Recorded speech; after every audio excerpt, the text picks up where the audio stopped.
Government, Bauchi State. Away from that, Speaker of the House of Representatives, Abbas Tajuddin, has commended the nation's lottery sector for contributing to revenue generation and economic growth, saying it generated 200 billion naira in the year 2023. He was represented by the Deputy Speaker of the House, Benjamin Kalu, at a book launch of the Director General of the National Lottery Regulatory Commission, Lanre Gbajabiamila, titled Mr. Lottery, the story of Lanre Gbajabiamila at 60.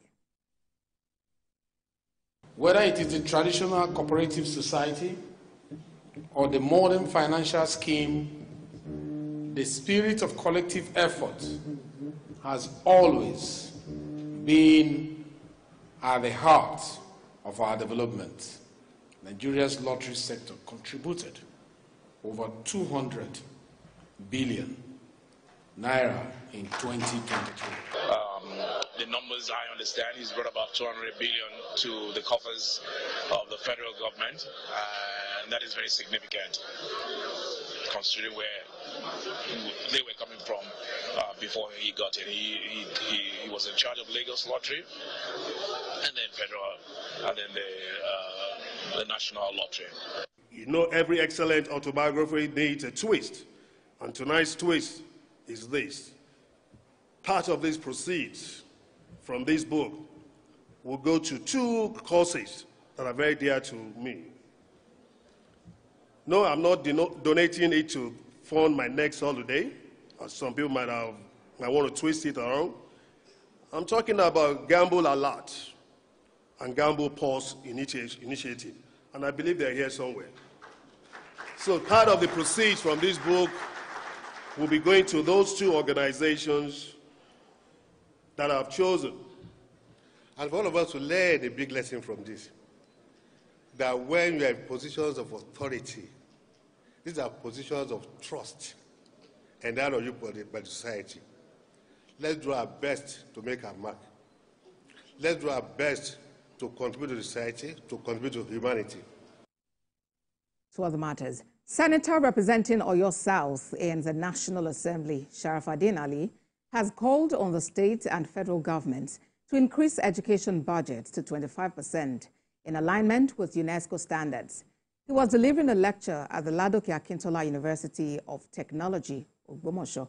We have details in this next report. Steadily, there have been notable reforms in the education sector since the inception of President Bola Tinubu's administration.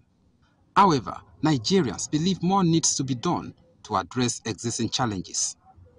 In a lecture titled Nigeria's Education System, Challenges, Opportunities and Roles of Alumni in Shaping the Future, the guest speakers tasked government and other stakeholders to do more to improve on the country's education system. About the role of funding, partnership, the role of alumni, they have the mentorship that they can do, networking, and what the government should do. The government should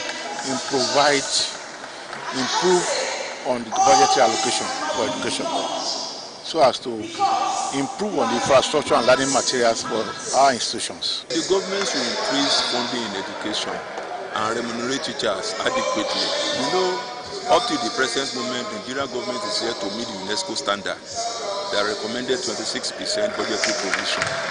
The maximum the government has been able to do, I think, was 7 or 8%.